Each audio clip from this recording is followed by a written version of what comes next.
Frères et sœurs, c'est une page d'évangile que j'aime beaucoup, parce que nous entendons dans cette page d'évangile le souci de Jésus. Le souci de Jésus de s'occuper de ceux qui lui disent « Je te consacre ma vie pour le bien de mes frères et de mes sœurs ». Jésus s'occupe de ceux qui lui disent « Je veux te consacrer ma vie pour m'occuper de mes frères et de mes sœurs selon ta volonté, selon ton cœur et selon tes commandements. » Priez pour ceux que vous connaissez et qui ont dit oui au Seigneur.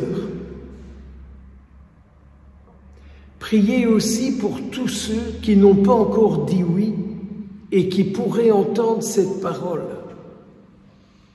afin qu'ils puissent croire que quand Jésus prend un engagement, Jésus, il le tient toujours.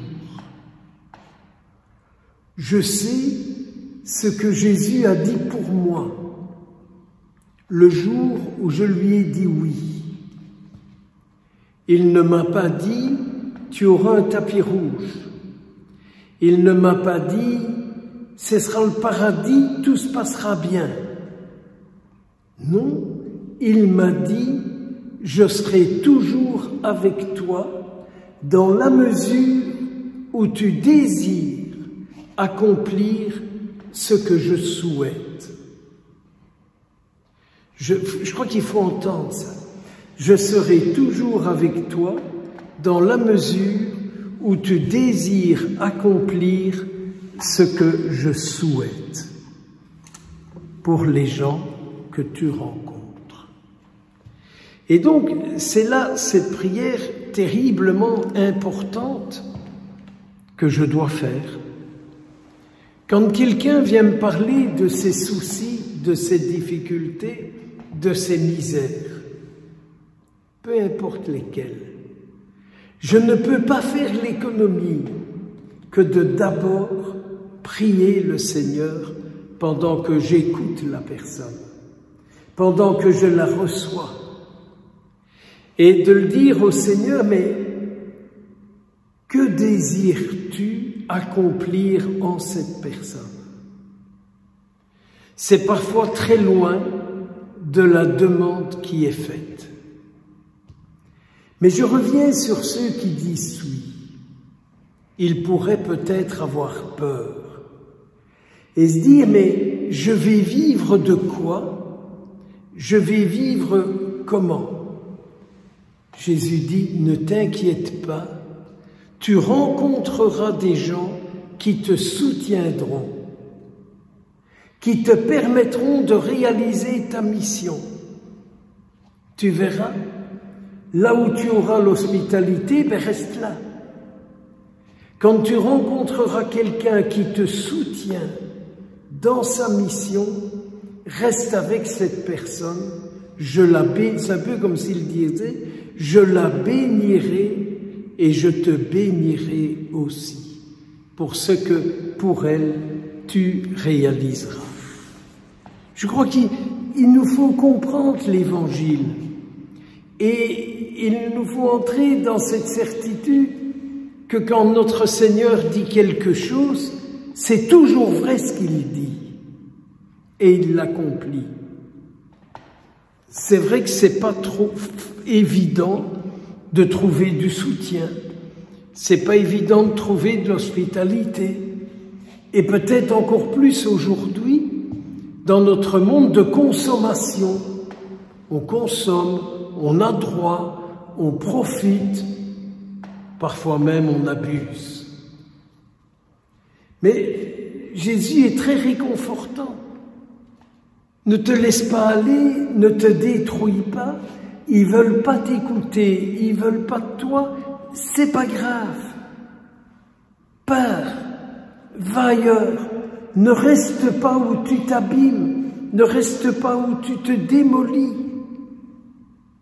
Ce que je veux, c'est que tu puisses accomplir là où tu es reçu, que tu puisses accomplir pour eux ce que je désire, qu'à travers toi, je puisse réaliser pour eux. Ceux qui te rejettent, je ne pourrai rien faire pour eux. Souviens-toi, dit Jésus, que je t'ai dit, ceux qui vous rejettent me rejettent, ceux qui vous accueillent m'accueillent. Essaye de toujours te souvenir de ce que je te dis. Ne te souviens pas de ce qu'ils t'ont dit. Ne te souviens pas de ce qu'ils t'ont fait. Ne te souviens pas de la manière dont ils te considèrent ou t'ont considéré. Surtout, n'oublie pas ce que moi je te dis. Alors vous comprenez que pour entrer dans notre Eucharistie, nous avons chanté ce fameux chant ancien. C'est vrai, nous chanterons pour toi, Seigneur, que ta parole en nos cœurs nous délivre. Et c'est quand même bien vrai que quand on se souvient des paroles que Jésus a dites, on retrouve alors Jésus vivant et agissant en nous. Et si on va encore plus loin, on retrouve Jésus vivant, présent en nous et agissant à travers nous. Saint Paul avait bien compris ça, vu qu'il dit « c'est plus moi qui vis, hein, c'est lui qui vit en moi ». Alors il dit « donc, je te donne des pouvoirs. Ne t'encombre pas de toutes sortes. Là où tu seras accueilli, je bénirai ces gens-là, je te bénirai. Et puis, là où on veut pas de toi, pars. Surtout, ne reste jamais avec qui que ce soit qui t'abîme et te détruit. Alors maintenant, vas-y, travaille. Car ce que je veux faire à travers toi, c'est expulser tous les démons. C'est expulser tous les démons. Tous les démons. Tous les faux dieux. Tu verras, tu les mettras en lumière et ils prendront la fuite. Ils reviendront. Ce sera un combat perpétuel. C'est vrai, lutter contre le mal est un combat perpétuel, mais perpétuel.